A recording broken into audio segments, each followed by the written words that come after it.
उपसभापती नीलम गोरे यांनी बोलावली महत्त्वाची बैठक। राज्यातील महिलांवरील वाढते अत्याचार आणि महिला आयोगाच्या प्रश्नांबाबत होणार चर्चा। महिला आयोगाच्या अध्यक्षा रुपाली चाकणकर राहणार उपस्थित। राज्यात महिला अत्याचाराची प्रकरणे वाढली। नागपूरमध्ये अत्याचारांसंबंधित 85,818 प्रकरणे प्रलंबित। वैष्णवी हगवणे आत्महत्या प्रकरणातील आरोपी राजेंद्र सुशील हगवणे आणि सह आरोपी निलेश चव्हाणची पोलीस कोठडी आज संपणार। पोलीस पुन्हा तिघांची कोठडी मागण्याची शक्यता। वैष्णवी हगवणे मृत्यू प्रकरण। वैष्णवीनं गळफास घेतलेल्या पंख्याचीही होणार फॉरेन्सिक चाचणी। गळफास घेतलेला पंखा किती वजन पेलू शकतो याची चाचणी होणार।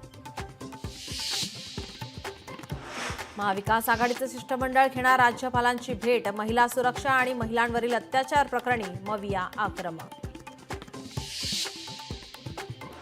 राज्य मंत्रिमंडळाची आज 11 वाजता सह्याद्री अतिथीगृहावर बैठक। कोरोनाचा वाढता आकडा, पावसानं मारलेली दडी आणि शेतकऱ्यांसमोरील समस्यांवर चर्चेची शक्यता। राज्य मंत्रिमंडळाच्या बैठकीनंतर शिवसेना मंत्र्यांची बैठक। उपमुख्यमंत्री एकनाथ शिंदे यांच्या अध्यक्षतेखाली बैठकीचं आयोजन। स्थानिक स्वराज्य संस्थांच्या निवडणुकीच्या पार्श्वभूमीवर बैठकीला महत्त्व।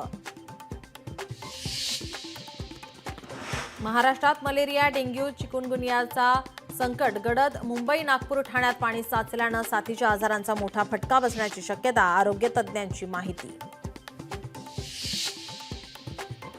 भाजपाचे दिवंगत नेते गोपीनाथ मुंडेंचा आज स्मृतिदिन। पंकजा मुंडे आणि प्रीतम मुंडे सकाळी 11 वाजता तर धनंजय मुंडे दुपारी 12च्या दरम्यान गोपीनाथ गडावर जाणार। बीड मसाजोगचे सरपंच संतोष देशमुख हत्या प्रकरणाची आज 6वी सुनावणी। बीडच्या विशेष न्यायालयात होणार सुनावणी।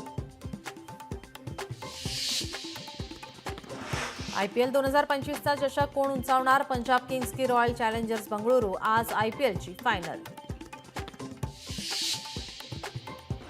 नाशिकमध्ये कोयता गँगचा धुमाकूळ। शहरातील 2 वेगवेगळ्या भागात कोयता गँगकडून वाहनांची तोडफोड।